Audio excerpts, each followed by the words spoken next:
So, yeah, thank you for attending. This is one of our how to record sessions. So they're generally aimed at just getting people familiar with a group and actually getting to know one of the vice county recorders. So often when you start out recording a species group, you don't know anybody who's got skills and expertise in the area. So the idea of today is get you all to meet David. He's a vice county recorder for Denbighshire and Flintshire. So we've also got Charles Aaron, who covers, I think, the other vice counties, certainly Anglesey. He can't be with us today, unfortunately, but he does send his regards. So seek him out if you need to contact him. Really, you can do that from our website. Right. Okay. So a bit of outline of the course. I think some of the timings might be a bit flexible, but we guess it will take about an hour and a half. It just depends how many questions you've got, of course. Right, so the first bit that I'm going to cover, just a bit of basics about the how to record, and then Ashling's going to give you a bit of an overview of records and methods of submitting them, really. Obviously, lots of different things to do there. Ashling, I guess you're admitting people as they're coming in. And then we'll have a question session after that. And then part two is where David will take over and he'll really be able to tell you more about fungi than Ashling or myself. Then we'll have a bit of a question session. If there's time, we could have a bit of a roundup and maybe a chat with each of you if you like. So we'll take it from there. Right. So apologies if a lot of this seems a bit basic. It's obviously a how to record course, so we're assuming no prior knowledge. So as I said, zone out if it's a bit basic for you. It will get more detailed, of course, as we go through it. So what is a record? Essentially, it's 4 W's. So what, name of the thing you've seen. So can either be a common name or a scientific name, depending on how you want to record it. Cofnod systems will take either. They'll also take the names in Welsh as well. So whatever name you want to give it, you can put the record in under that.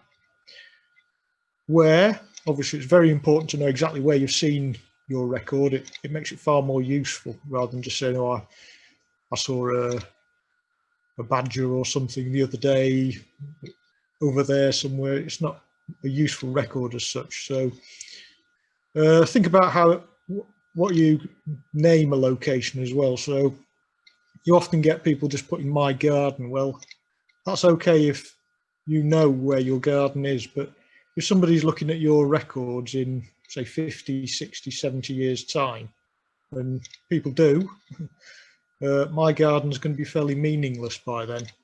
So give it a sort of location name.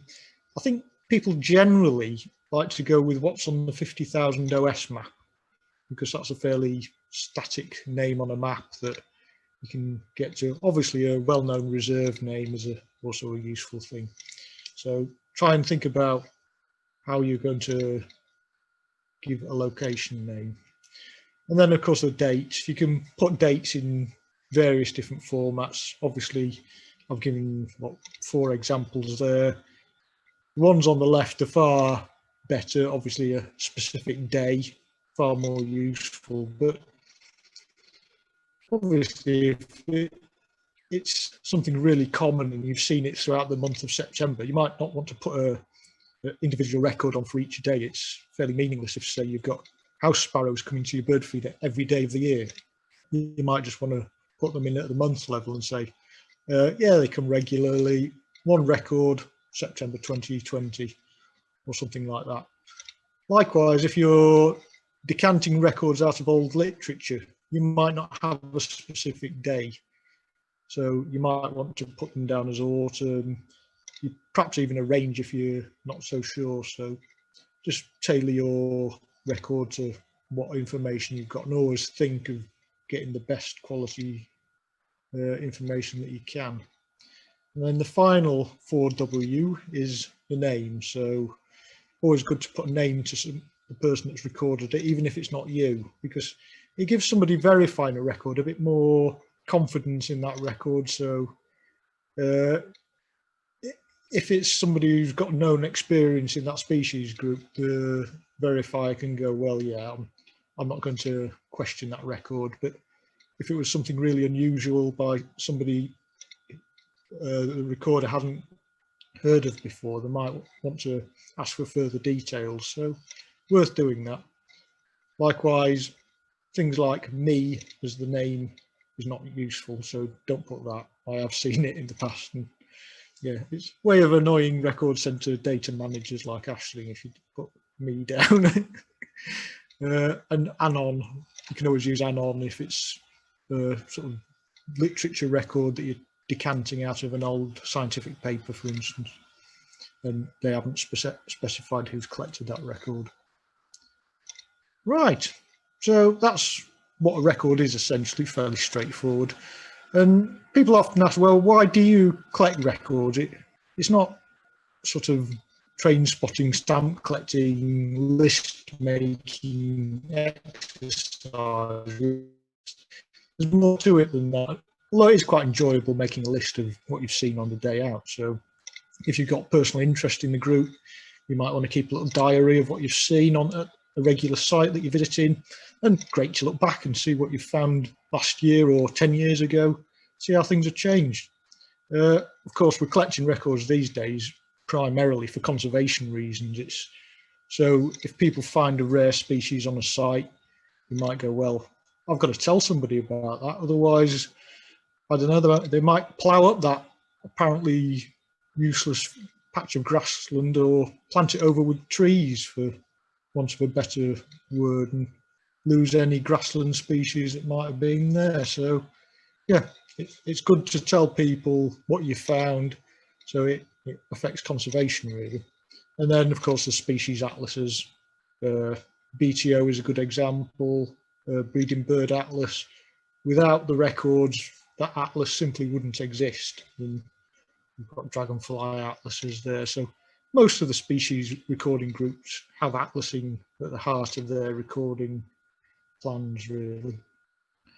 And obviously informing planning decisions. Any records that you're sending into Cofnod, unless they can be used for reserve management. So here's the North Wales Wildlife Trust Reserve on Little Orme, Reledin. You see all the record spots there. And they need to know that for sort of habitat management.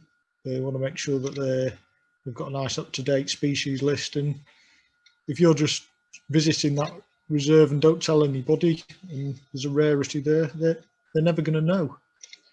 And of course, these also feed into much more UK-wide conservation initiatives like the State of Nature report. So all the different species group experts get together, submit their records and review their own records, and then feed it into these wider State of Nature reports that come out, and that way it's all feeding into one decision-making policy at the end of the day, I guess.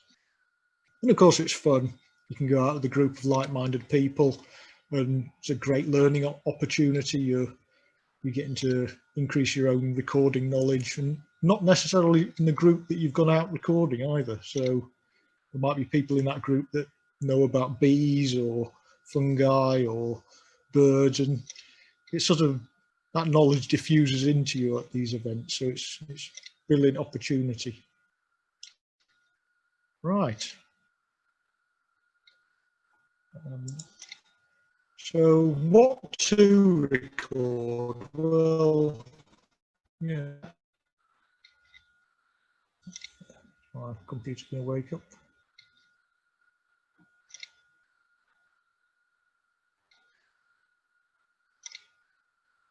I think my PowerPoint has frozen, unfortunately. Let me just unshare and then re-go in. I think it's a glitch.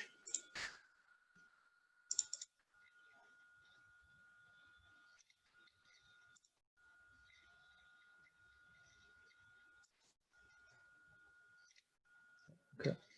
Right. So yeah, essentially record everything. So what's common right now is not necessarily common in the future. So you can go through many examples. So things like red squirrels. 100 years ago, they were everywhere. People didn't bat an eyelid. They probably didn't even bother making a note. But now, if you see a red squirrel off Anglesey, it's a red letter day, isn't it? So just bear that in mind. What's common now might not be in the future. So it's worth recording most things you see. Obviously, rarities are always of interest, but common species too, because you wanted to build up long-term pictures of trends in populations and how they're doing in a local context and national context for that matter. So frog spawn, brilliant thing to record because it's also tied to climate, of course, and phenology. So think about what sort of useful data you can collect. So don't just put down for a record of those frogs. Don't just say, oh, I've seen some frogs. But I've seen frogs and I've seen spawn, and that was the first day the spawn appeared in my pond. And it's all useful extra information that you can put on a record. Well, I did say record everything. Well, not everything. I think I've hinted at this before, that hourly records or daily records of very common species might be a bit extreme. So perhaps if you get things that are coming in your garden on a regular basis, you might want to condense that down into a sort of generic record for the month or maybe even the year. But yeah, just use your common sense. You don't want to be putting 10,000 records of frogs if they're in your garden every day of the year and you've seen them. Right. Okay. So you've got your record, you've been out and you've recorded something, and it's always nice to know, put it in context. Is it an interesting record for the area? Is it possibly new to the county? And obviously you need to have access to existing records that other people have put on the systems. So the Four Welsh Record Centres run a site called a Derry, and this is a very nice site where you can just go on there and actually interrogate data that already exists. So there's a URL. You can get to the Aderin off the Cofnod homepage, and I'll just take you through some of the really basic things on Aderin that you might find useful. So my computer's going to behave again.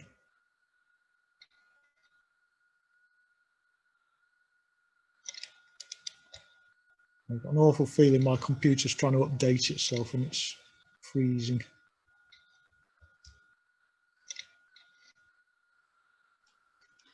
Would you like me to try and show it, Richard?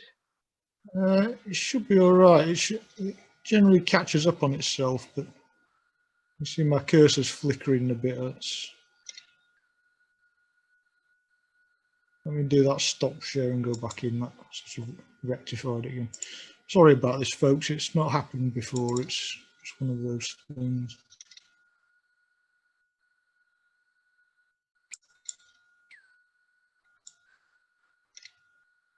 Right, okay, here we go. Okay, so you get to the Aderin website and you're essentially faced with two options. So you've got a what's in my area and a distributions map. And for this, you don't even have to log in or register. It's all free, but obviously it's nicer if you do log in. So there you go.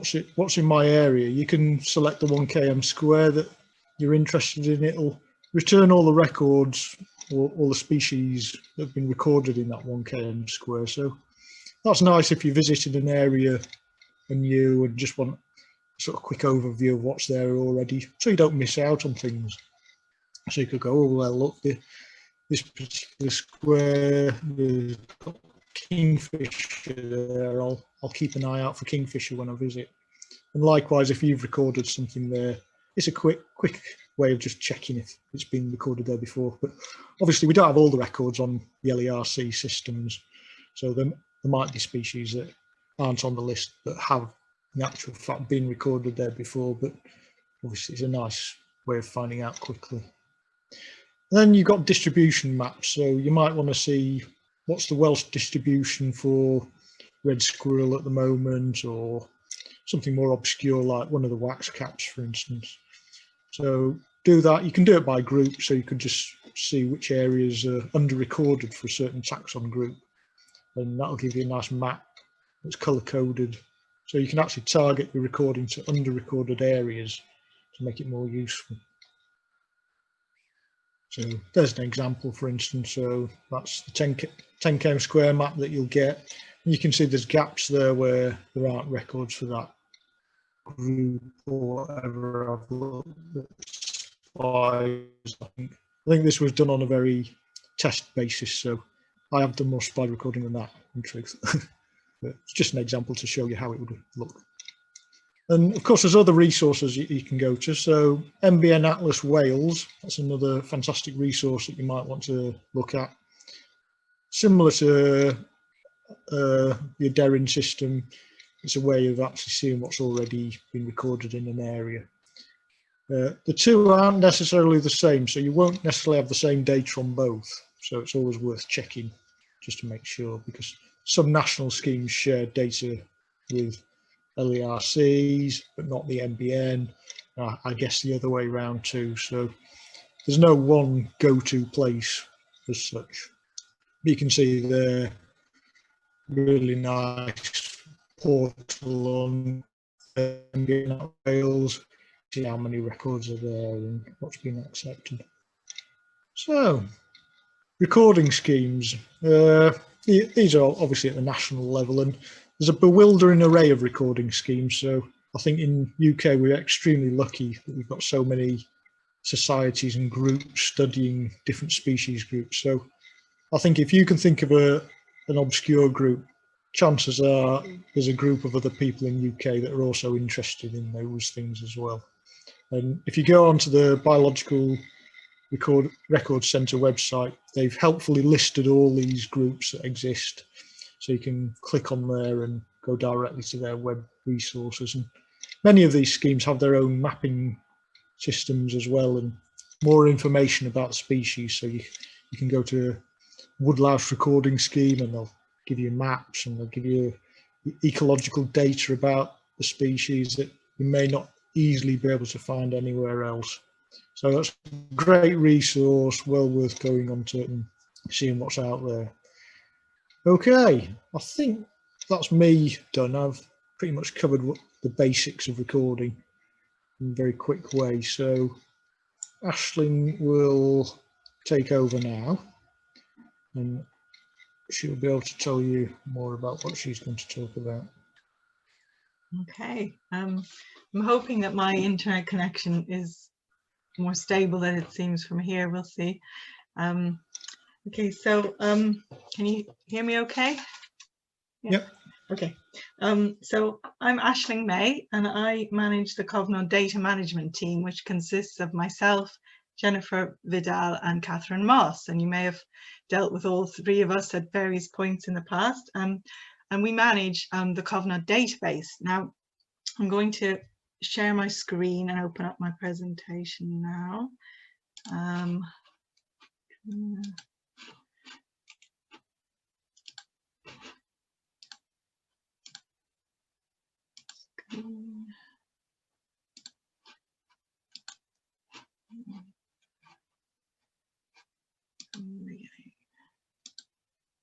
we go. Okay, so the Cofnod database currently holds 4.25 million species records, thanks to the efforts of recorders across North Wales, such as yourselves.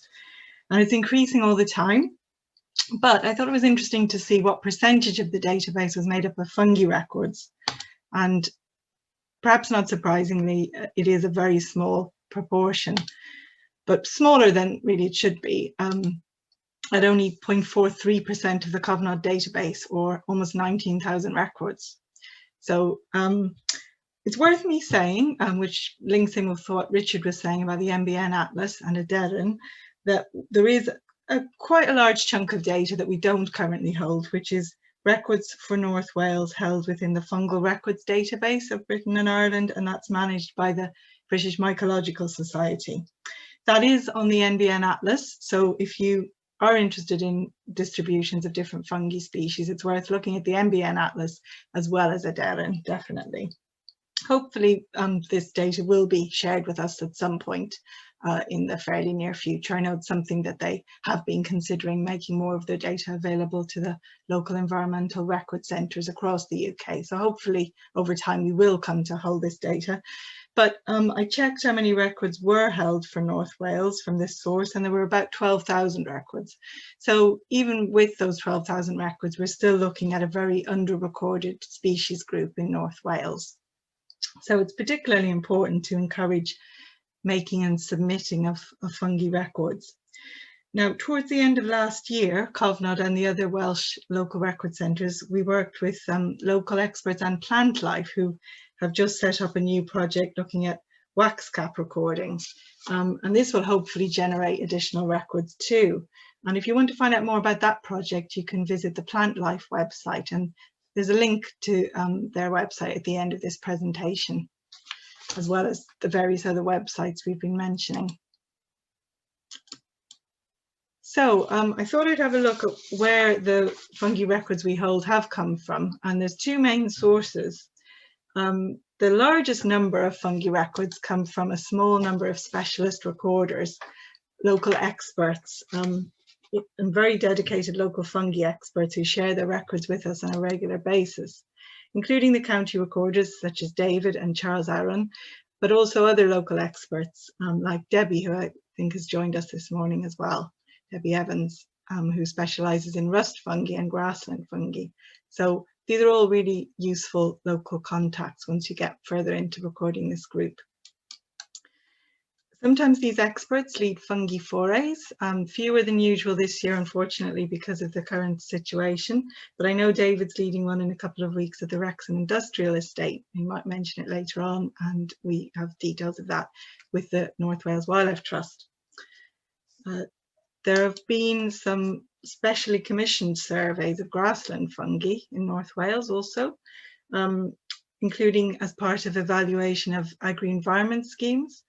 And often these are carried out by the same local experts. Occasionally, there are specialist recording groups that visit North Wales, such as the Northwest Fungus Group, but this is primarily England-based, so we don't have a great deal of data from them. But when they do come, they do share the data with us. Much of the data referred to above will be supplied as spreadsheets, and because it's come from experts, it doesn't require any quality checking really, just for the, just checking that the basic elements of the record are there, but it's of a very high quality. Now, the second main source of fungi data is small numbers of fungi records sent to us amongst records of other species groups from many different sites. And we'll often have quite a few records submitted for a particular site, but of varying different species groups. These might be from consultancy surveys, or they might be from recording events or bioblitzes where local experts join up with members of the public to try and record everything they can from a particular site. Often these type of events, though, tend to happen in spring and summer when there are fewer fungi species evident, so they don't generate a huge number of fungi records. The staff of organisations like the North Wales Wildlife Trust and Wildground and other conservation bodies that have nature reserves send us occasional fungi records, again as part of a kind of overall approach to recording on their sites. And there are a handful of other local individual recorders who regularly send fungi records, but mostly it'll be a recorder that just sends one or two over the whole course of their interaction with us. But they're recording other species all the time, but there might be a particular fungi that they see that they recognise, and they do submit that record to us. Many of the records mentioned above are entered through the Cofnod online recording system, or the ORS, and they require verification by the local county recorders because they do come from such a wide variety of individuals. Now, verification is carried out by volunteer local experts such as David, and we're delighted that he's taking part in the course today, providing his expertise as county recorder for the North East Wales Vice Counties, Flintshire and Denbighshire. Vice Counties, if you haven't come across them before, are a recording unit based on historic county boundaries, but they're still widely used in biological recording today. And on the Cofnod website, we have a search facility which enables you to search for the appropriate county recorder for a particular vice county and a particular species group, and we'll share the link at the end. County recorders have the job of checking many of the records that are entered, and especially of the species that are more difficult to identify, and they assign them a quality stamp. But increasingly also, county recorders are able to spot incorrect identifications and suggest what the correct identification would be if people are submitting appropriate photographs. And so that really helps with the learning process for everybody. We're very lucky to have very dedicated local experts for all the main species groups, so not just fungi, but birds, mammals, plants, various insect groups. Richard is the county recorder for spiders. We have someone looking at fish records, and all of these individuals are acting as in a voluntary capacity and putting in lots of time checking these records and adding to our knowledge of the species group. As Richard's mentioned, in the other 3 vice counties of North Wales, Charles Arran is the county recorder for fungi, so that's Anglesey, Carnarvonshire and Merionethshire. And Charles has passed on a few points that I'm including in my talk today about what to include in a fungi record submitted to Cofnod, which will help with the verification process. So how do we go about submitting fungi records to Cofnod? You've made your record in the field, but how do you make sure it is actually turned into a useful record that can be used for conservation purposes? I'm going to concentrate and give you a demonstration of how to use the Cofnod ORS, because it's a very good starting point for entering ad hoc records and for mixed species recording. Apologies that some of you already will have used it, but hopefully there'll be a few points that you're not familiar with. Using the Cofnod ORS means that you can pick the species name from a standard dictionary, which is managed by the Natural History Museum and covers the whole of the UK. You can use online mapping tools to make sure you have the right grid reference, and there's other useful points. We can import spreadsheet data. If you do have data in a spreadsheet, you shouldn't have to re-enter the records onto the ORS. But you can't attach photos as you can in the ORS. And as I said, that's very important for verification. The other big advantage of the ORS, I suppose, is that records are immediately available to the local experts. They just have to log in and they see that there's new records entered, or they'll have an alert to tell them this. There are other ways of getting data to us, and we always take the approach that you shouldn't have to enter the same record in 2 places. So some of you may have used or have heard of the Lerc Wales app, which does suit some recorders because it has the advantages of an app you can have on your phone in the field. But there is a bit of a delay in the availability of records to Cofnod, and there is a different verification system set up on iRecords. Some county recorders do use both, and I'm sure over time the whole process will become more streamlined. But I think if you're starting out and recording some fungi records, but also other species groups, I would recommend that you start with the ORS really. So the Cofnod ORS, quick introduction. It's 14 years old, but it's had a couple of different versions in that time. And in fact, there's a new version pending, maybe by the end of this year, but probably the beginning of next. And that can hopefully be used from a smartphone in the field. So it'll be a little bit more portable than the current system. And it's been designed and developed in-house. We first came up with the idea many years ago because we were having ad hoc records sent to us in emails and on paper, and we wanted somewhere to put them. But over time, it's become a very, very useful and sophisticated way for sharing data online. And in fact, some of the ideas that we put into it have been used in developing systems like iRecord. You can put ad hoc records into the system, but there are also many specific projects set up. They may be public projects that are available to everybody. So there's one about recording swifts, for example. Various other groups, people come to us and say, oh, can you set up a project for this or that? But then there are also monitoring groups and monitoring projects and other groups where there's certain key people who have access to a particular form and they have particular information that they need to put in for monitoring that particular species group. So we've had people monitoring dormice, sand lizard, great-crested newt, many other species groups, and sharing the information with each other and with us via the ORS. So to get to the ORS, you first go to the Cofnod website, and if you're already registered, you log in at the top. Otherwise, you click to register, and there's a very basic form here. You do need to put in your name, your email address, and a password. That's all. And you'll then have the members tab appear at the top right of the page. And this is the home page of the ORS, really. There is some user-specific content at the top, which just tells you about what record you've entered and what status they have. And then down at the bottom, there's a few overall tools, and there's an area there called My Details, where you can edit your address details and you can pop in information about your recording interests and your experience, which could be useful to the county recorder looking at your records if they don't know you personally. Going back to the main members page, you'll mostly be using this Enter Records button, and that brings you through to the options for choosing the standard entry at the top, where you can enter records of any species, or one of these specific projects, and they'll change over time as well. So we'll imagine we're selecting standard entry, and this brings up the standard data entry form,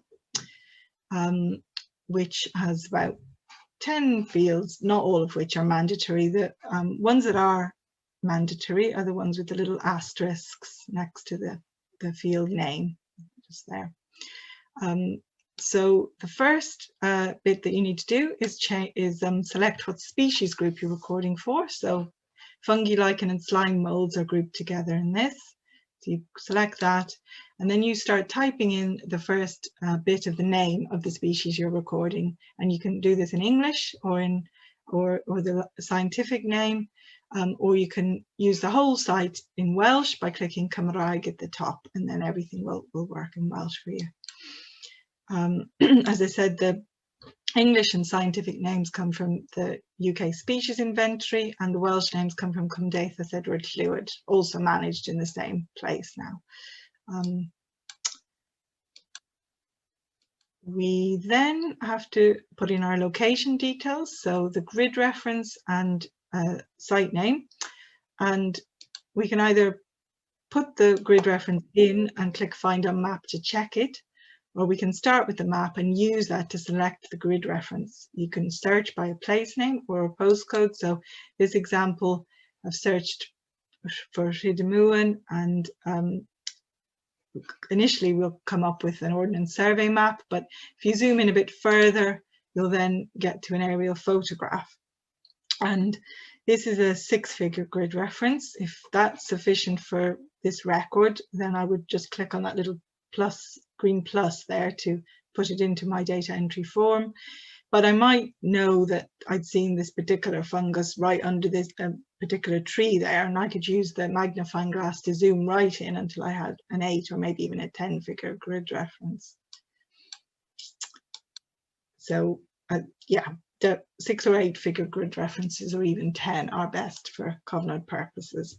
When you're recording more mobile species like birds, it does sometimes mean that people do put in 4-figure 1-kilometre grid references, but the more detailed, the better. The next section on the form is about abundance, record type, and adding an attachment. And all of this is optional, but is important if you have information. For example, you might put in that you'd seen 1 fruiting body. Record types, there aren't really very many set up for fungi records, but you can click Add a Record Type to see what's there and see if there's anything appropriate. But a lot of the information you probably need to add might need to go in the notes field on the right of the form. We'll come on to that in a moment. So the attachment area there is where you can attach a file which provides evidence about your record. Now at the moment you can only attach one file. When the ORS is updated you'll be able to attach more than one, but currently say you had a number of photographs, you need to zip them up or perhaps put them into a PDF document and upload the one file. Now in many cases for fungi records your evidence will be photographic, and Charles particularly noted that it's worth including both the upper side and the underside of the fungus, also to include photographs of young and mature specimens if you can. And if you are actually taking a specimen, you can refer to that in the notes, and potentially then that specimen could be made available to the county recorder. Just an example of some photographic evidence for a fly agaric record. And this one was taken by Simon Hughes last year. And when the county recorder is looking at the table of records that he's checking or she's checking, there'll be a little symbol there that will tell them that there is a photograph attached. And obviously it's much easier to verify a record if there is a photograph attached, even if it's not the best quality photograph. Then moving on to the far right of the form, we have to add a recorder, a date and any notes. And the recorder will default to the name of the person entering the record in the standard entry form, but you can change it just by overtyping it if you're actually putting in a record on someone else's behalf. If you wanted to add more than one recorder, you could click on the little plus symbol there to the right of the field, and it'll just add another field there, and you can add a second recorder or a third recorder. You can also add a determiner if you've given the specimen to somebody else to actually check that your identification was correct. The dates, Richard said put the most detailed date you can, but you can put a vague date such as a month or a year if you need to. Now the notes field, you can describe any distinguishing features here if the species is unusual. Example, the smell is very important for many fungi records, and you can note whether a specimen was taken, whether a microscope was used for ID, etc.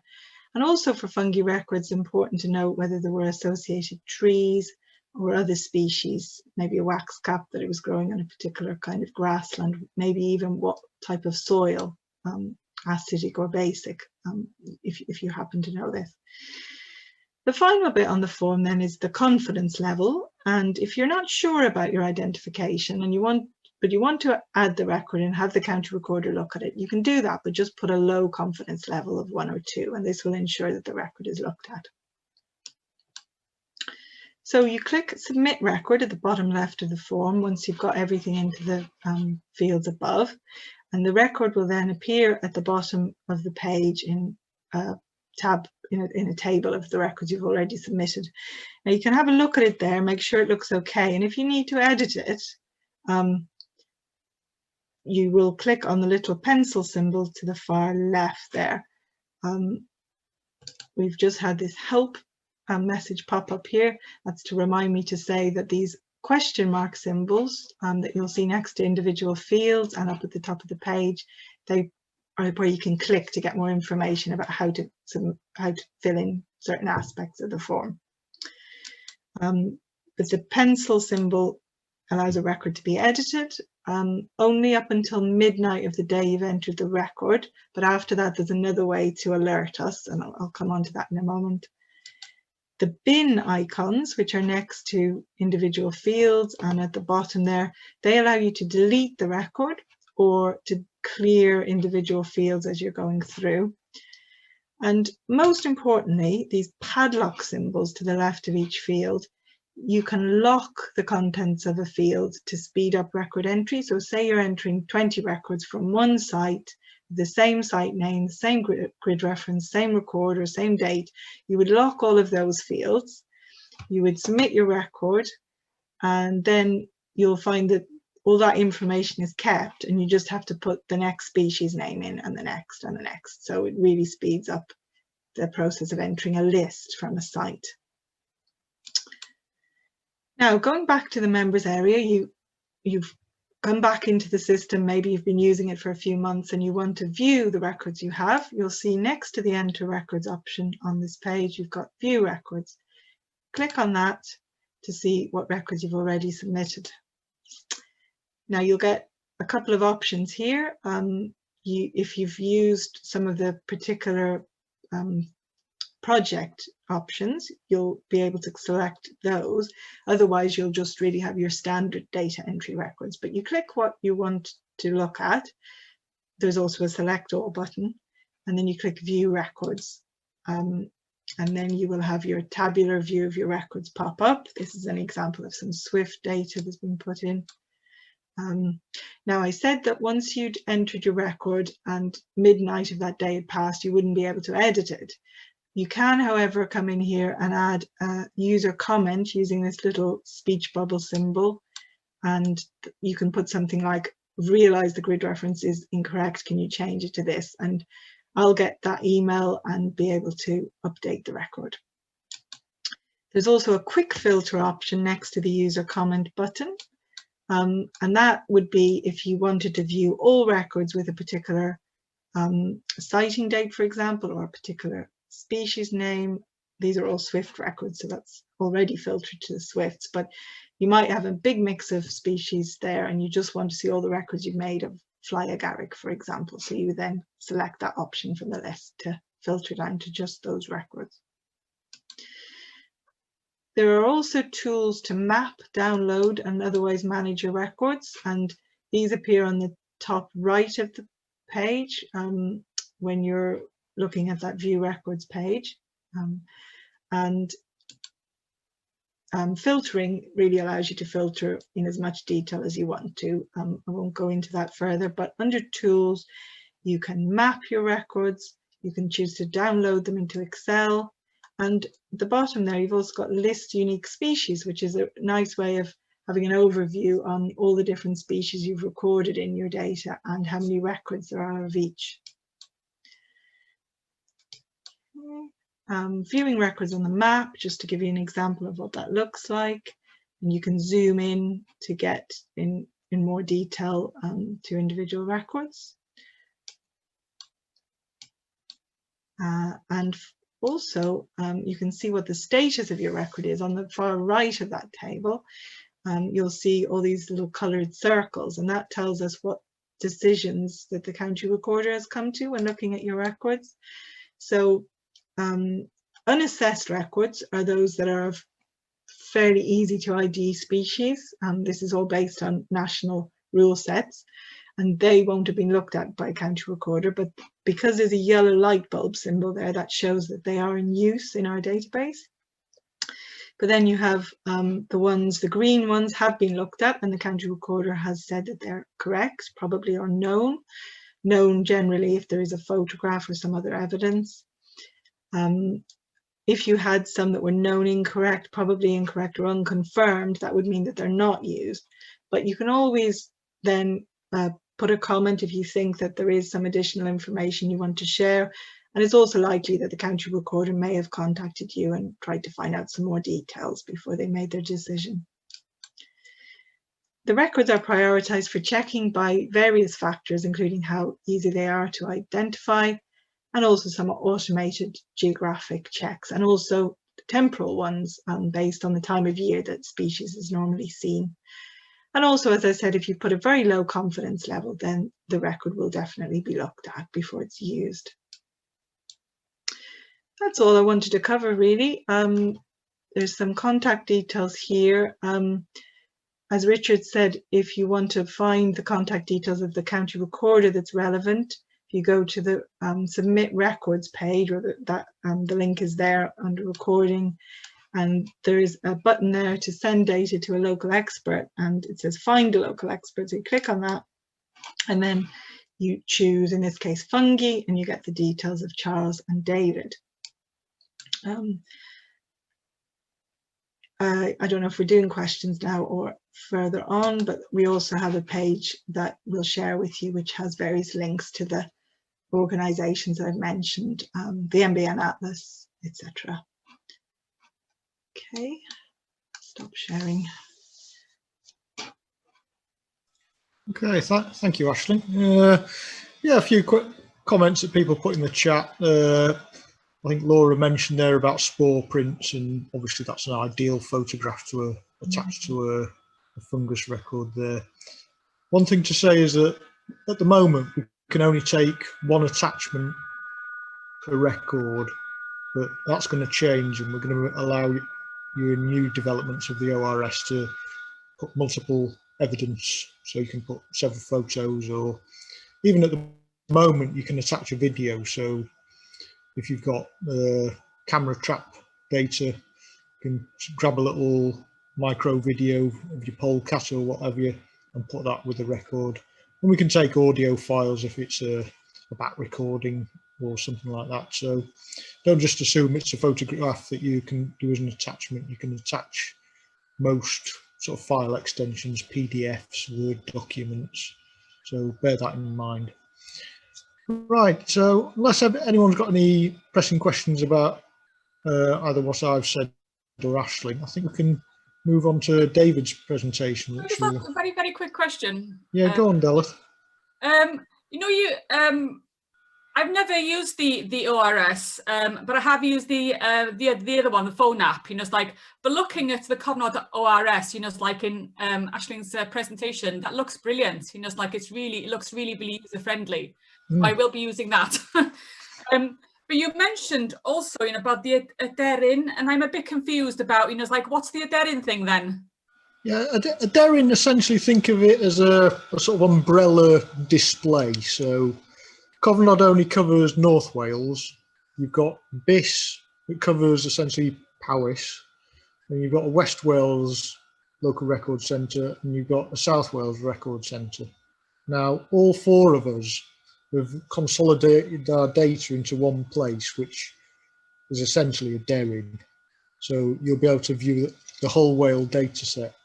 So what's on Cofnod system will also be on adherin for display purposes. So it's just a nice all Wales way of seeing things. Okay. You could almost think of it as the MBN of the record centres in Wales.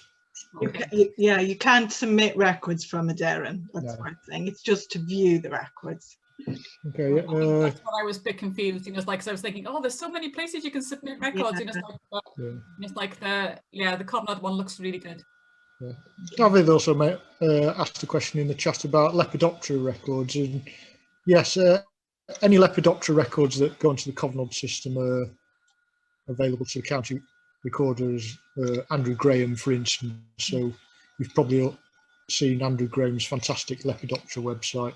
Records on there, some of them are from Cofnod submitted records. So yes, and likewise, any records that go into Andrew Graham's data set that you send directly to him will eventually come to Cofnod. So don't feel that you have to submit them to multiple places. You can actually just ask the county recorder what's your preferred method of obtaining data, and chances are it will come to Cofnod eventually. So I don't know what David will say. He might have a preferred method for fungus records. So shall we hear what he says? I don't know. Ashley, did you want to add anything? I was just going to say the first point in the chat there about having fields for substrate and associated organism. I just wanted to answer that. The standard form on the ORS is the one that I've demonstrated, and because it has to be used for all species groups, it is quite basic, but there are more complicated ones which do have extra fields for certain groups. And in the new ORS, we might look at actually having different fields available as standard if you choose fungi, or if you choose birds, or if you choose mammals, but it's not possible in the current ORS. But I'll make a note of that and make sure that we do look at that for the redevelopment side of things, because it has been mentioned before. Okay, right, well, we'll hand you over to David, and he'll take the rest of the course. Now, obviously, if you do have any questions, do just pop them in the chat, or maybe we can have an open mic session at the end if it's easier to ask a question that way. So I'll mute my microphone, and give David the floor. Cheers, Richard. Hi, everyone. So I'm just going to share my screen. So you should be able to see what I'm seeing. Am I right? Yeah, good, excellent.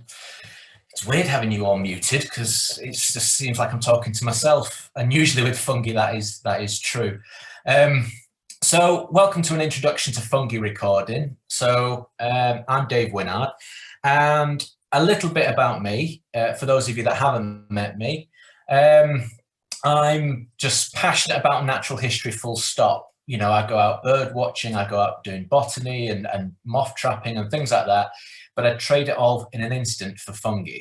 So fungi is my real passion, and it's because of my grandma that I got interested in fungi. I used to go out when I was 5 years old into the woodlands, and she used to pay me to find mushrooms. And it was a penny for every common species I found, 2 pennies if it was uncommon, and 5 pennies if it was rare. And at the end of the walk, whatever I'd done in mushrooms, I obviously got paid. And then on the way back to the house, past an old-fashioned sweet shop, and whatever I got in mushrooms, I got in sweets. And as you can tell, I did all right. But it is just an absolute, you know, magnet for kids for fungi hunting, because it is a treasure hunt, you know, and I get the same buzz going out looking for fungi now that I did 30 years ago. And they are fascinating and infuriating in equal measures. And I'm going to try and keep this kind of quite light-hearted. I'm aware there's some amazing fungi recorders on here. I don't want to teach them how to suck eggs, but it's kind of the amount of detail you kind of need to go into can be quite overwhelming at times with recording fungi. However, before we start, my door's always open. So if you've got any questions at any point about fungi, whether you're in North East Wales, North Wales, or even West Yorkshire, I'm more than happy to help. There's my email, my social media, and you can get my details via Cofnod, as has just been said. So one of the reasons for doing this is to basically say, hello, I'm not that scary, despite, you know, the kind of shadowy nature of the webcam and things like that. And it's not some kind of bureaucrat behind a screen judging your records harshly and things like that. It's, you know, here to help. It's a natural history, and especially fungi, is a massive learning curve, and it's constantly changing. And, you know, the more people you can talk to and discuss things, the easier it gets. And yeah, it can be overwhelming. So to start with, there's over 16,000 species of fungi in the UK. I mean, that includes pretty little mushrooms like this, but it also includes the rusts, smuts, mildews, the kind of what I used to consider the more obscure parts of the kind of fungi world. But Debbie Evans has really skewed the data in North East Wales with the amount of fungi records, because there's lots of interesting rust and smut kind of fungi compared to the rest of the mushroom kind of world, which is nice to see.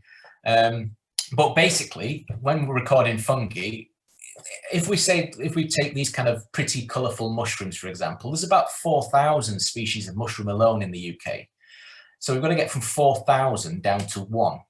You know, it's a big, tall order. And in reality, let's say in the field, as a rough guide, 75%, on an average day going into, you know, a few different habitats, things like that.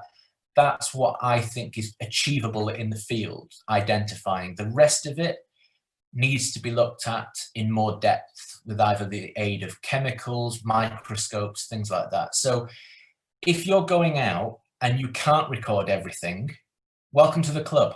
You know, that's not a bad thing. You know, you should, if you're going out every day and recording absolutely everything named to species, probably something is going a little wrong, because there should be things that constantly throw spanners in the work and things that need to come home and have a look under the microscope and things like that. So yeah, you should, you know, I'd have a full head of hair if I wasn't interested in fungi and looking at them under the microscope, but that's how infuriating they can. We obviously get the pretty little mushrooms. The kingdom of fungi is massive, absolutely massive, and covers lots of interesting things like this. Actually, and don't tell anyone I said this, is that the other aspects of the fungi, away from the mushrooms, they're the really interesting things, because they're just weird and wacky and bizarre. Even the mildews, you know, can be fascinating. Which sounds daft. If you start talking to people about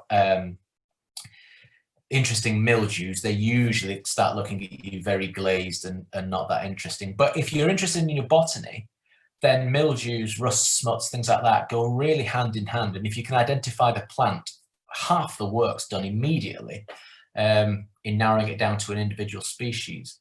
So we get all sorts of weird and wacky stuff. So my job as kind of helping Cofnod verify their fungi records is a pleasure. It really is, looking at what people have recorded, where they've recorded it, and what their interests are. It is remarkable, actually. When I offered my services to help, I was expecting there to be a lot of really common iconic species like shaggy inkcap, fly agaric, and then maybe the odd rust and smut kind of record. And it's really the other way around. There's lots of really obscure fungi records in Northeast Wales, and the commoner stuff is actually really, really under-recorded.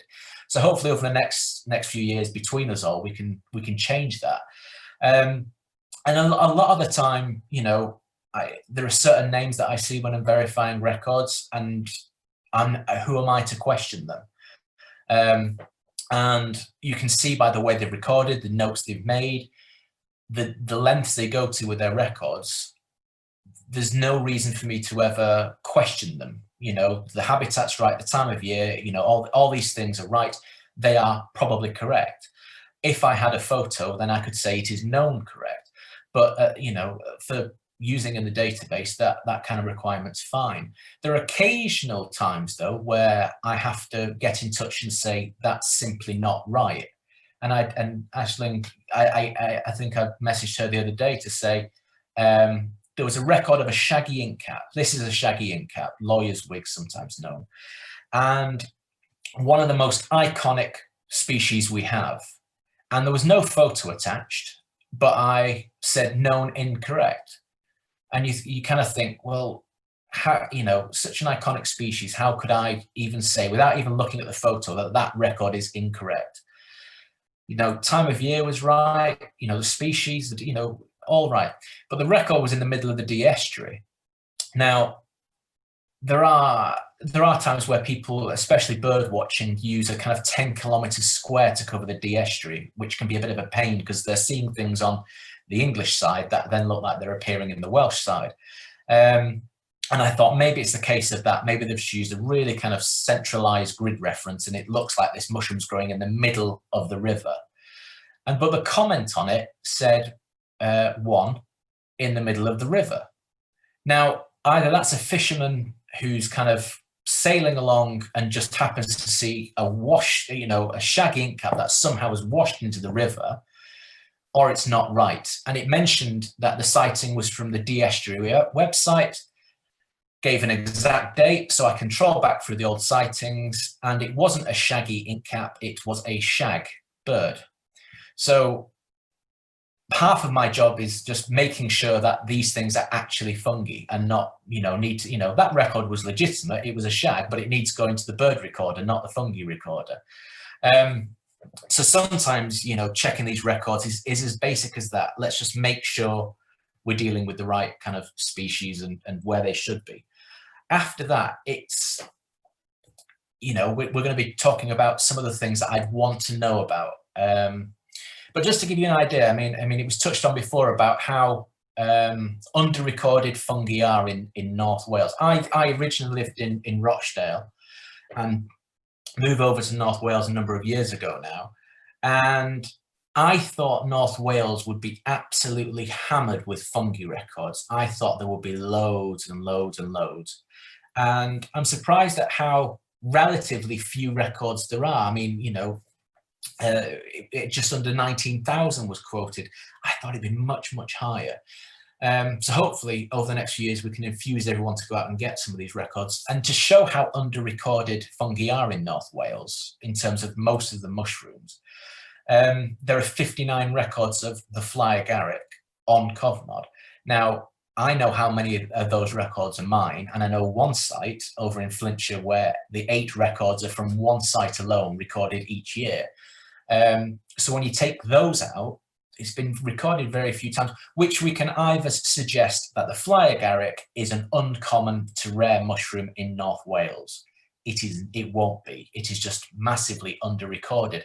And if one of the most iconic species of fungi is under-recorded, what does that say about everything else, about the more nondescript brown little mushrooms and things like that? So we need to change this. You know, there's massive gaps in this distribution of the fly agaric. You know, there's lots of places. I mean, fly agaric occurs commonly with birch especially, but it also grows with spruce and other trees. You know, you could almost map dampish places with birch in North Wales, and that should be where you get lots of fly agaric as well. So there's massive gaps here that need filling in, let alone on everything else as well. So the common stuff's been under-recorded, but there's lots and lots of rare things out there, or statistically rare things that are definitely out there. So when I sit down onto the Cofnod ORS and start inputting records, when I go out in the day, I could have some bird records, I could have some butterfly, moths, plants, things like that. And occasionally I get a little note come up saying, "Are you sure? You know, it's in a 10-kilometer square where there's no records of this. Are you sure you've not got this wrong?" That kind of thing. And in some cases, it's been like, "Oh, I've mistyped the wrong thing." You know, I've put the scientific name in, and it's a little bit out, and that's a totally different species. So sometimes it's good because it just makes you aware of what exactly you are typing in. However, with fungi, the chances of finding a new species to North Wales or a county or whatever is really quite high. For example, this is the striated earth star, and it's a beautiful looking thing. And up until 2 years ago, well, less than that, about 18 months ago, no records on it for Northeast Wales of this species. Now, nationally, this isn't a particularly rare earth star, but there were no records. And I started looking for a certain fungus that grows in churchyards, or often grows in churchyards, mainly because it likes yew. And obviously where you get churchyards, you often get yew trees. And I just happened to find this earth star and noted it was new for Northeast Wales. And I kind of thought, well, is that just chance, or is it actually everywhere? And I started visiting quite a number of nice old yew laden churchyards around Flintshire, and recorded it at 6 different sites. You know, so that's how easy it is to go from something where there's absolutely no records of it to actually it's because it's wherever you get kind of old churchyards, you're likely to find this species. So sometimes with recording fungi, you know, you will find rare things, and don't be afraid of that. You know, with bird watching, if you find something rare, you need documented evidence, you need photos, you need to fill out a rarity form, it needs to go before a panel and they decide. With fungi, you can really find something new without much difficulty. For example, during lockdown, when we had that really nice weather, my attention turned to powdery mildews. And there's a cracking book that's linked at the end for powdery mildews of Wales. And it tells you the hosts and all this kind of what's been recorded, the device counties it's been recorded in. Really, really useful. I went out, first plant I looked at was yarrow, which had a powdery mildew on it. New for Wales. No records of that species occurring in Wales. I sent it off to the chap who'd written the book to make sure he was happy that it was, you know, and that's literally the first plant I went outside in Queensferry, looked at, new to Wales. You know, there's so few people looking and recording fungi, certainly in Northeast Wales, that the chances of finding something new is quite likely. And it doesn't have to be something obscure or relatively obscure like mildews and things like that. Even some beautiful iconic fungi like angel's wings which I see commonly up on, especially the west coast of Scotland. You go up there, it is absolutely everywhere. But as soon as you come south from Scotland, it becomes quite unusual, with odd records in Cumbria. I found this at Betsy Coyd the other month. No known North Wales records, you know, and that's walking along a well-trodden path in a very busy part of kind of North Wales for walkers and things like that. So you can find really rare things. So when it comes to recording things, don't be afraid. If the books say very rare or things like that, it's often an indication. I mean, the classic book for using for identifying mushrooms by Roger Phillips, the system he used for kind of coming up with what's common and what's not is absolutely spot on if you're in Hampshire and West Sussex and that part of the kind of the south coast. If the books say common, it's common. If it's rare, it's rare. Up here, and you know, the further north you go, it's almost totally turned round. And some things which are common down south are really rare up here, and some things that are really rare down south are really common up here. So you know, with such limited data, it's hard to say which species are actually common and which are rare. So this is why, you know, hopefully getting more and more records will help us you know, improve our understanding of what's out here. So when you're going recording, what do you need? Just your eyes, you know, and a notepad and a pen or a pencil or whatever is absolutely to start. And then you can start embellishing your bag with whatever you want, or in Fungi case, basket, purely because, as you know, if you put mushrooms in a plastic bag, things like that, they will sweat. And it's important to say now that with a lot of mushrooms, you will need to pick them. You know, you can't identify many of them fully by leaving them in situ, and I'll show you why shortly. And a basket just allows them to breathe. There's also a nice romantic idea that it allows the spores to drop out as you're walking along, so you're actually helping to spread it. Whether that's scientifically accurate or not is a totally another debate. You could use a mushroom knife. That's generally a foraging tool and not really used for kind of serious field mycology, because you don't want to cut the mushroom, you want the whole thing. You could use a little hand lens. With some species that can be quite important, and chemicals as well, which we'll talk about shortly. Some chemicals can be really important to use on certain aspects of fungi. I've included Field Guide, and obviously I've just mentioned Mushrooms by Roger Phillips, which is kind of the standard. It's not really a field guide, you know, it's a big book. And this is the trouble when you're dealing with such a big number of species. Condensing it all into a handy field book is almost impossible. So often, you know, half the fun is collecting stuff and then bringing it home and sitting at the desk and going through everything with a fine-tooth comb with a plethora of books. With some of the things, we need to take them back to be able to look at the microscopy of it. So as I said, you know, a big chunk of the mushroom world, you need to check for certain microscopic features, and that varies. But often you can look at the spores. The spores, families often have a fingerprint. You know, you can look at a spore and say, well, that's a bolete, that's a russula, that's, you know, different kind of things. And generally we look at them at 1,000 times magnification, so that's under an oil immersion lens. And this is basically what some of them look like. Although they're never really true to colour. Sometimes they can be, but under a microscope we often use stains or dyes. So that the russulas, the brittle gills, we often use Meltzer's reagent, and that stains parts of the spore. So you're not getting the truest kind of colour of these spores under the microscope, but you can see the features of them.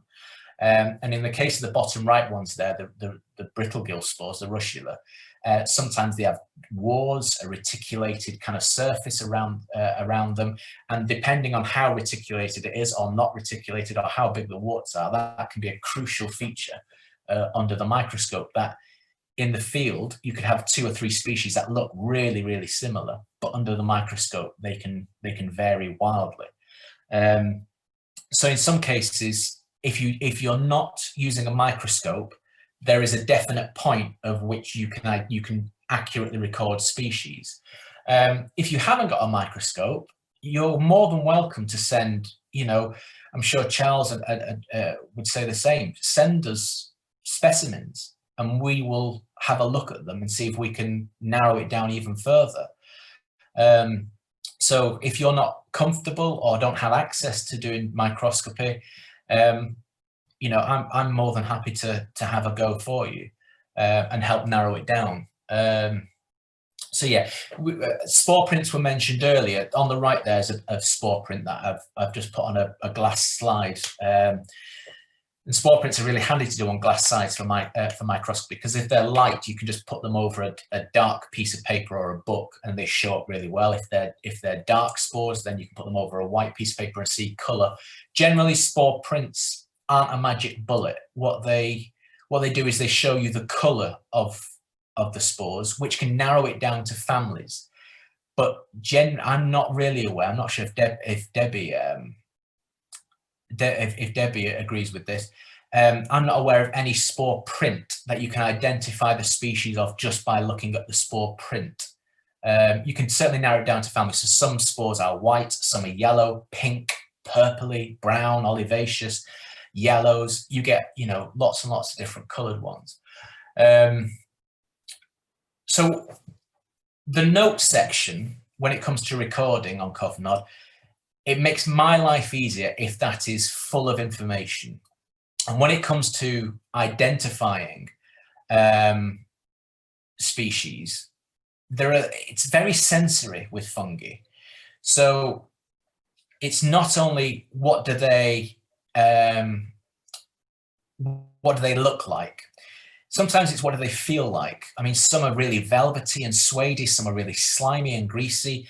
Sometimes it's what do they sound like. So some mushrooms make an audible snap when you break the stems. Most of the mushrooms just kind of flop and don't do that. Taste can be a really important feature as well. And with certain families of fungi, you can nibble on the mushroom and spit it out, but you get heats and sensations and flavors on your tongue, which can be crucial. You know, some of the brittle gills are hotter than many chilies. And that can be the difference between what species it is. Is it you know, really hot, or is it mild? And the other thing is that important is smell. And it might sound daft. The smell mushroomy is almost forbidden. It is reserved for the mushrooms, the agaricus, and even agaricus is a Greek word that means mushroom. So the agaricus are the most mushroomy mushrooms of the mushroom world, and they smell of mushroom, if that makes sense. So that's your field mushroom, your portobellos and stuff that you get at the supermarket. They're the agaricus. They're they smell mushroomy. Lots of other mushrooms smell earthy or fungally, but not mushroom. And I know it sounds daft that if you pick up a mushroom and smell it, you're going to say, well, it smells like a mushroom. It's not true. So, and then you get other smells. So here's just an example of some of them. You get aniseed, iodine, bitter almonds, gooseberries, sometimes death. You get urine. You get all sorts of weird and wacky smells. Pear drops, you know, geraniums, stewed apples, cocoa, tobacco, you know.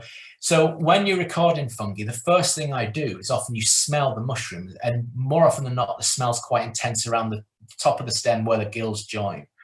And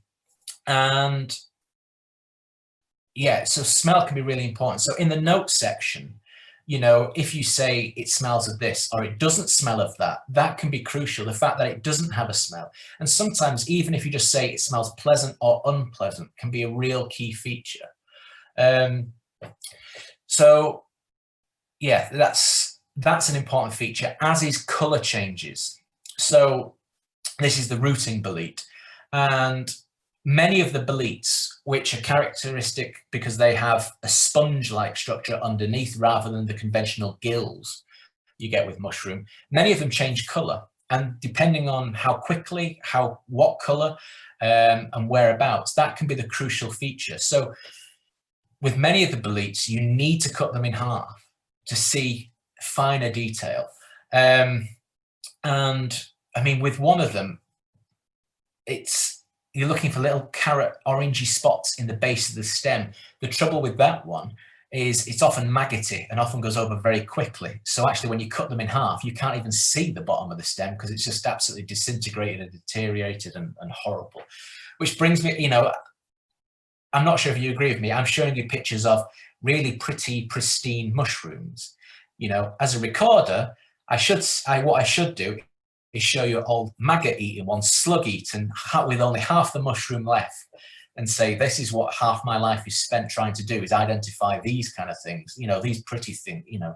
Field guides lie, you know, mushrooms don't look as good as this, you know, everything in the ecosystem nibbles and eats them. Going out and finding pristine examples is difficult. Anyway, color changes. On the right, you can see the underside, and within a few seconds, you know, where I rub my thumb and the stem changes blue. So knowing if you record a bleat and says it changes blue when I handle it, that immediately eliminates lots and lots of species. You know, so if you say, I found penny bun, sep, porcini, whatever you want to call it, and it turned blue, well, it wasn't penny bun, you know, and that happens a lot. You know, people think they're recording penny buns or seps, and then when you see photos, it's more often than not something like the brown birch bolete or in that kind of family. So very, very closely related, but not the same. And color changes can make a big difference. This is the blue foot bolete. This is Sericoma cisalpinus. And you can see on the left there, cut in half, and then 10 minutes later, the color change. And that can be important. The same with the blackening brittlegill. So the blackening brittlegill is a fabulous example for color changes, because not only does the species change color as it's aging, so it starts white and finishes looking like it's been in a fire, and it's kind of this kind of browny color in between. So not only as it matures does it change color, when you cut it in half, you can see where the maggots have been, but it's kind of the flesh is white. After 5 minutes, it turns blood red. If I'd left this going longer, that red then turns to black. So these color changes in fungi is actually not that unusual. And some of them, when you handle them, you notice straight away they kind of turn red or yellow or you know, different colors. That can be a really, really, you know, crucial identification feature, which if you leave in situ, you won't notice, you know. So yeah, picking and examining these things and not being afraid to kind of get a knife and cut them in half for checking for any unusual identification features is really, really important. And with certain families, these are the brittlegills, one of my favorite families, because they are just mind-bogglingly difficult at times. The russulas, brittlegills, get their name because the gills are really, really brittle. As soon as you kind of lightly touch them, they break, except for one, maybe a couple of others. Like the charcoal burner, and the charcoal burner is one of the brittle gills that doesn't have brittle gills, and that's an identification feature. It's one of them, is the fact that when you kind of run your fingers around the gills, they don't break anywhere near as easily as many of the others. And the brittle gills are generally a simple mushroom. They're just kind of cap gill stem, no kind of spots or kind of rings or bulbous bases, anything like that. Very simple kind of mushroom. And they're generally a coloured cap, pale gills, pale stem, although there are exceptions that have coloured stems or coloured gills. And you kind of think, oh, these should be easy because there's, you know, the purple brittle-gill, there's the ochre brittle-gill, you know, there's the rose brittle-gill. You kind of think, well, what colour it is depends on what it is. I mean, this is an example I made of showing you how complicated it is, because it's like playing russula roulette. And there are lots and lots and lots of brittle-gills in the UK, and many of them are very, very complicated, and you need to key them out. And knowing things like taste can be important. With taste, as long as you spit everything out, you won't get poisoned, you know, because you only get poison from fungi by ingesting. Now, there are certain mushrooms I don't recommend doing that with, you know, but the brittle-gills you can do it with, because even the poisonous stuff isn't, you know, it might make you a little sick, but you're not going to ingest it. You're just going to nibble and spit it out. Obviously, don't do that if you're feeling unsure, or if you're not sure that they're a brittle-gill. But the brittle-gills, I mentioned before about the use of chemicals. If you're recording brittle-gills on Cofnod, it would be really useful to know if you're using certain chemicals. By the way, this is just a quote that I absolutely love from a mycologist, Anna Maria Hussey. And it says, if we know of anyone who in the pride of intellect spurned all mental tasks as mere play, we would tame him by insisting on his mastering, classifying and explaining the synonyms of the genus Russula. You know, so 150 years ago, people were tearing their hair out with these kind of mushrooms. So, you know, you're in good company with these. Some are really straightforward and basic. You know, as soon as you see them, you can identify them. When you start finding the obscurer brittle gills, then the chemicals can become in handy. So 3 that I commonly carry around with me are iron salts, either in liquid form or where they look like crystal meth, you know, for those of you that watch Breaking Bad and things like that. Guaiac, which is a resin from a tropical plant, and potassium hydroxide. These chemicals react, I mean, who discovered guaiac? This resin from a tropical plant makes brittle gills react, you know, with different colors. Anyway, and so these chemicals can produce different colors or no results, and that can be really crucial. You know, the iron salts on the charcoal burner usually turn it green or or negative kind of result. For many of the other brittle gills, they turn salmon pink or orangey or kind of almost red. So that can be crucial because there are 2 really close lookalikes, the oil slick brittle gill and the charcoal burner, that look really similar and like the same habitat. But as soon as you put the iron salts on them, one turns pink and the other turns either doesn't react or turns green. And that, you know, that can be the crucial identification feature. And the guaiac can turn, well, not turn any color, but it can also turn kind of blue or bluey green or more green than blue. And the potassium hydroxide on some of the brittle gills, they can turn red, orange, yellow. So this is another arsenal of weaponry. And, you know, these chemicals are widely available at a website that I've got a link at the end. They're not very expensive. I think they're like £2.95 per, you know, a 10 ml bottle, and that bottle will probably last you right the way through the season. But these can be absolutely critical for identification of certain things. However, so this is, you know, if you're just new to recording fungi and we're talking about putting guaiac on them and things like that, it can seem really rather daunting. It's not as difficult as that with many species. And when I see records on the database from certain woodlands that either I know or have visited, or even I can check by using Google Earth, Google Street View, you'll be amazed at how these kind of things allow me to check, you know, certain habitats and woodland, or even just Googling the wood. And it'll, you know, someone will have taken a photo and upload it online and you can see the trees. Knowing your trees and fungi is a must, absolute must.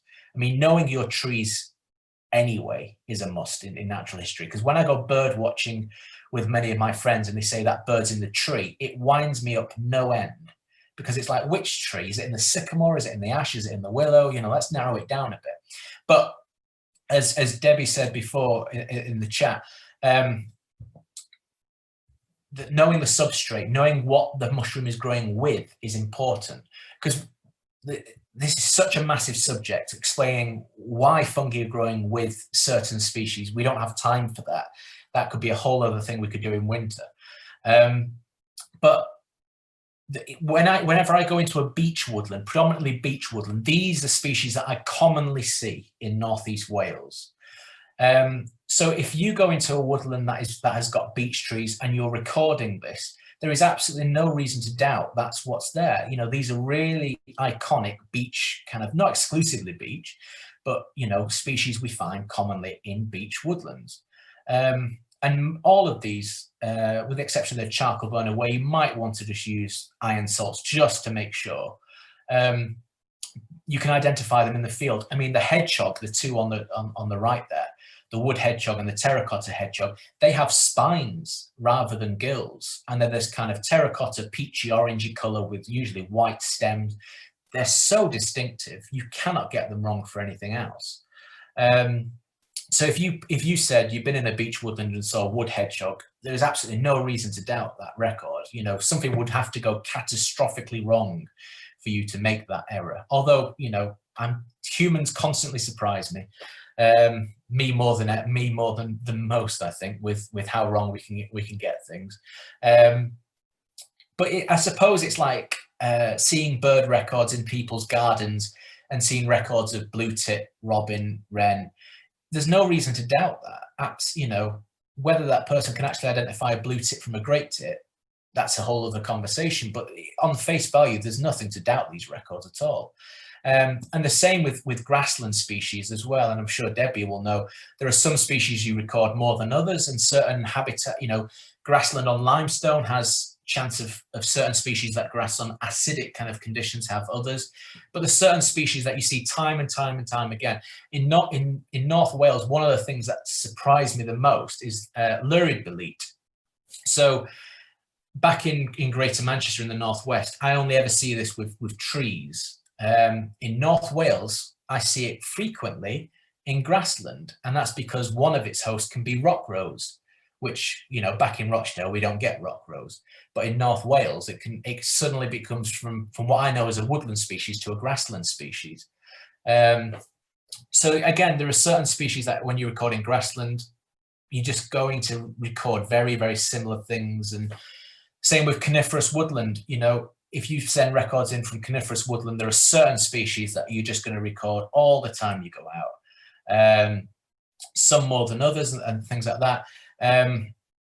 So if you're recording these kind of fungi, again, you know, there's absolutely no reason to doubt them. It's not the case that these are the only things you're going to record, but there are certain things that you just kind of, you get a feel of, knowing, you know, what's in North Wales and you know, when I go out, the kind of things I record, and then when I verify other people's records, they're recording incredibly similar things.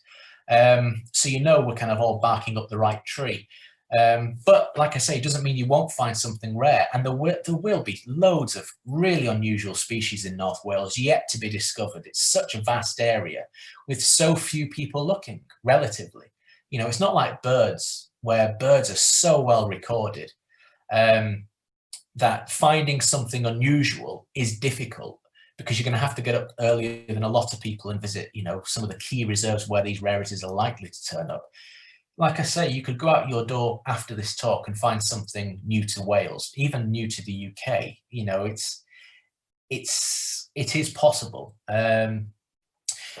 However, there are certain things that if you say you found in Northeast Wales, I will question, and I kind of, in a nice way, I'm not gonna send you a really snotty email saying you haven't recorded that, I don't believe you, kind of thing. What all I want is just for you to say, yes, it is. Because obviously there's certain criteria that I want to hit, you know, just to be able to click that this is probably correct, or it is known correct. If we can put known correct, even better. So if you say you've seen nail fungus in Northeast Wales, my question will be, where are there ponies grazing grasslands that have not had antibiotics? You know, and if the question is I don't think there's anywhere. If you're in Newborough, if you're at Newborough Warren, and you say you've seen nail fungus, absolutely, it is known there. I mean, this fungus is nationally incredibly rare. It's confined to a handful of sites these days because it's requirements of ponies that don't have antibiotics, grazing grassland that generally hasn't had chemicals put on it. How many sites like that can you mention? I mean, it's basically Newborough Warren, the New Forest, and part near Holcombe in Norfolk. So if you say you've seen this in Northeast Wales, you know, then we'd need to know. It's the case of, well, where have you seen it and what can we do to kind of protect it? Because it would be an incredibly important find, or it's been misidentified. But you know, if you're really into your fungi and you're looking around rotting pony poo, I'd say you're quite interested in, you know, you're getting into your fungi recording. There are something again which are just iconic, and you're going to know if you say you've seen dwarf earth star at Newborough Warren and things like that. It's a really known site for them. Away, you know, like sand dunes and places like that. If you're in the middle of arable farming fields and you know you say you've seen this, it might be the case of, well, Could it be something else? Because it would be unlikely to occur there. But doesn't mean it wouldn't. You know, you get all sorts of weird and wacky fungi turning up. You know, fungi grow where their hosts are, and the fungus doesn't know what the rest of the habitat's like. You know, you can often find weird and wacky fungi growing in parks, cemeteries, gardens. You know, it doesn't know it's not a woodland. All it knows is it's got its host, and that's all that matters to it. So you know, you can find them absolutely everywhere. And the other thing about recording is it won't be static. So there are certain species that I'm recording now that I wasn't recording 10 years ago. Ash dieback is a classic example of a fungus that 10 years ago wasn't even in the UK.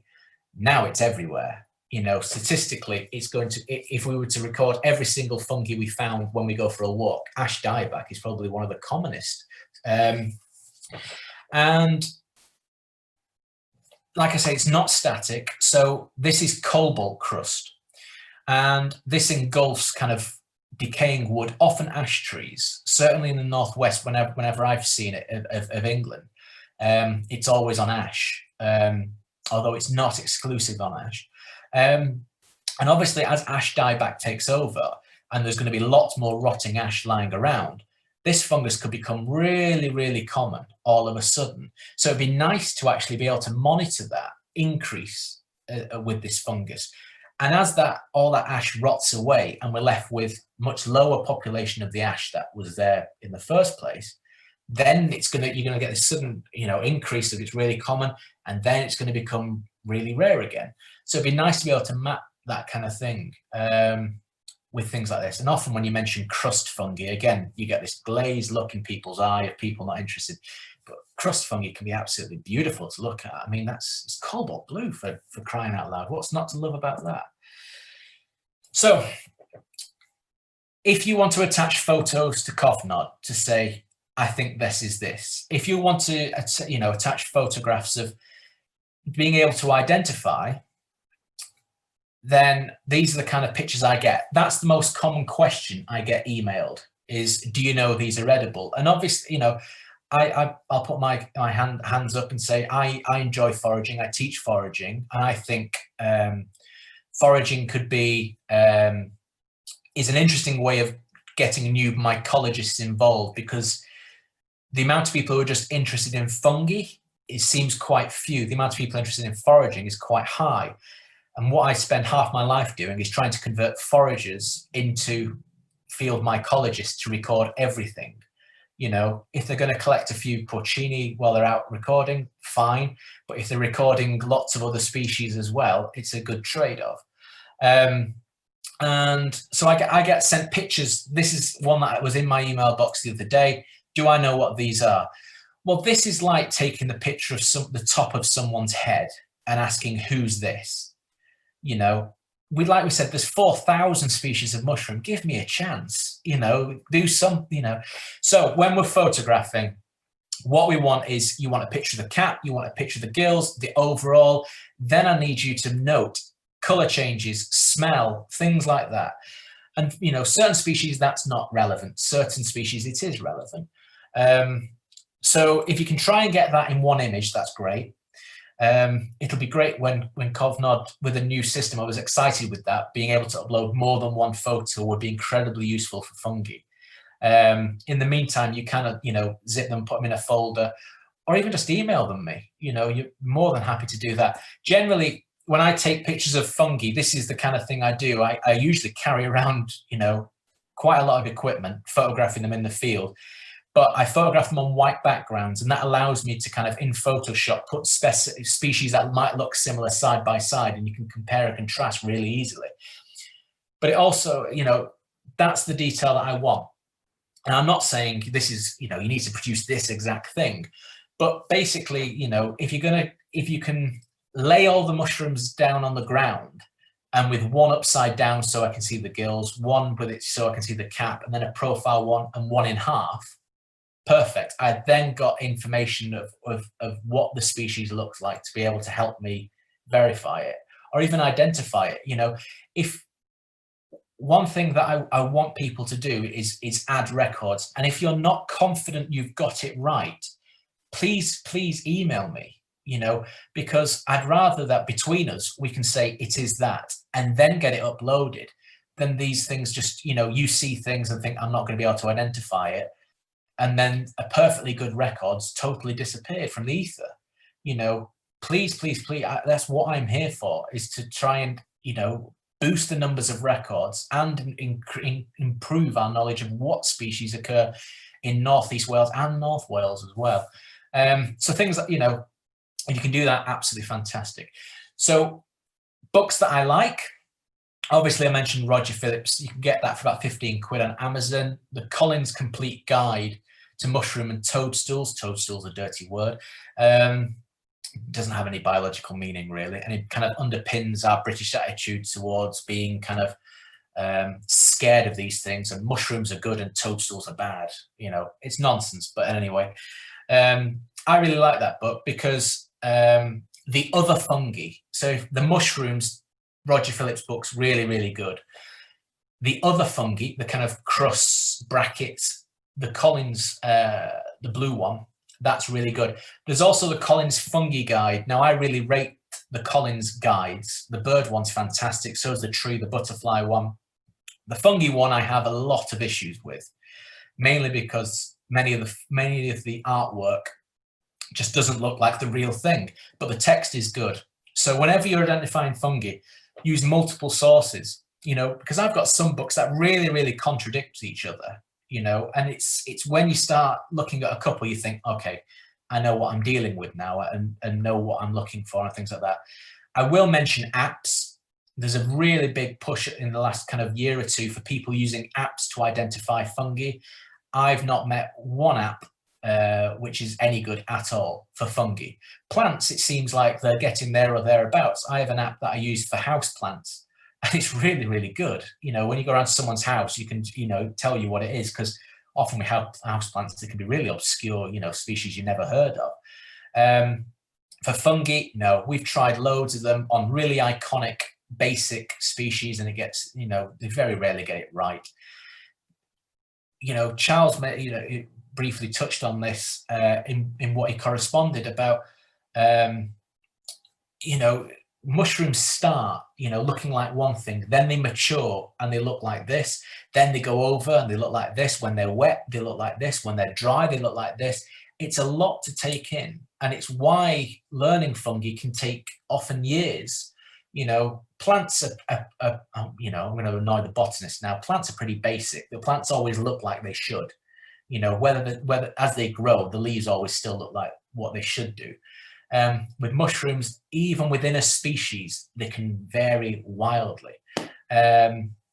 So an app just doesn't have that kind of information at all to kind of deal with the variability at the moment. Plus, the fun is taking these specimens home and tearing your hair out and trying to work out what they are. So I know Debbie's here, and you know, hopefully we'll meet Debbie soon, because I want you to sign my copy of your Downy Mildews book.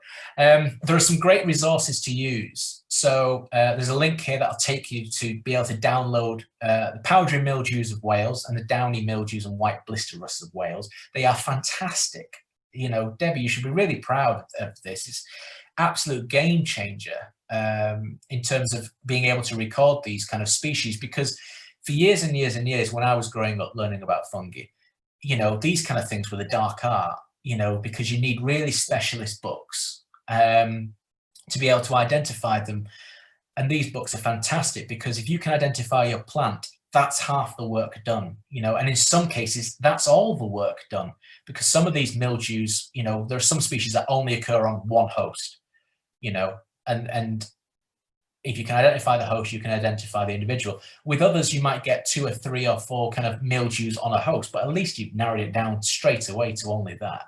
And these things can be really important as well for recording and knowing what effect they might have on our plants in the future. I mean, I know farmers, etc., and the agricultural world keep an eye on these kind of things, because you don't want a fungus that's going to be able to wipe out entire crops and things like that. So you can download these, and they're really, really easy to use. And again, using the you know, if you're recording powdery mildews, in the notes section, just put you know, the host, what was the powdery mildew growing on? What was the downy mildew growing on? And things like that. And that, you know, there's been a few powdery mildew records that I've seen recently where they've mentioned the species and then the host, but the two don't marry up. So once I've seen a picture of the host, I can then re-identify what the powdery mildew was or not. You can then get it down to 1 or 2 species. But again, looking under the microscope will confirm it. And you know, you're more than welcome to send me leaves covered in mildew and things like that from the garden. Because one of the most under-recorded mildews there is, I'm not sure if Debbie agrees with this, is the courgette mildew. You know, whenever I grow courgette, whenever I know people who grow courgette, it always gets infected with a mildew. That's hardly recorded, yet it is a totally valid species to include, you know. The one question I'd like to ask Richard and Aisling is, with fungi records, where do we draw the line? I mean, do you want dandruff, athlete's foot, you know, things like that, or shall we just keep it to the kind of the woodlandy stuff? You know, I can send photos if you want of some of the more interesting, you know, infections. A few links. You'll notice that I like my English names for fungi purely because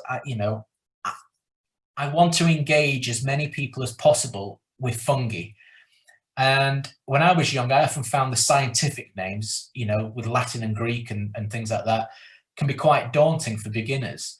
There has been a standard list of English names since 2005, which was done by the British Mycological Society and Plant Life, and pretty much all the books now since stick with those names. And for a beginner, they're great because with bird watching, we do it. You know, it's blue tits, great tits, red shank, you know, grey heron, spoonbill. We don't use the scientific names when we're out and about. If you're writing a scientific paper on birds, you use the scientific names. With fungi, the scientific names are constantly changing because more and more DNA analysis is being done as families are being split. And actually, the English names are usually the standard now. You know, they kind of stay the same while the scientific name changes. But for beginners, knowing Pachyala violacea nigra, you might think, I'm never going to remember that. Midnight disco, which one are you going to remember? You know, it's that kind of thing. Mouse pea pinkgill, hairy curtain crust, beefsteak fungus, you know, fantastic names. And if they help you remember them, then all the power to you. And then obviously as you start advancing, that's when your scientific kind of names start becoming really useful. And if you want to check for the latest scientific name, then Index Fungorum is the key kind of link to that. And if you type in a scientific name, it will list all of its other known names that have been used, and it will tell you its current accepted name as well. So that can be really useful. Microscience is the website that I get my chemicals from, as well as things like microscope slides and things like that. So you can get your guaiac, your iron salts, things like that from there. Discover the Wild, that's my company, that's my website. You can, you know, all the email addresses from there come through to me. You're more than welcome to email me. And then NBN, I mean, I know we mentioned the Welsh NBN, but you can looking at the national, the UK kind of distribution of species can help, because if you're thinking it's one species and you look at the national database and all the records are confined to Caledonian forests in the Highlands, then you might have got it wrong. You might not have. But when you can see that distribution, it often helps kind of, you know, cement what your finding might be. It might, you know, but at the same time, I come across things that just there's no dots in North Wales, and you think, well, either I've got it wrong or it's just not been recorded, and it's usually the latter. So yeah, there you go, a whistle-stop tour of the fungal recording world. It's vast and massive, and we could honestly do this is a kind of hour-long 6-part Netflix documentary kind of thing, but we don't have time for that.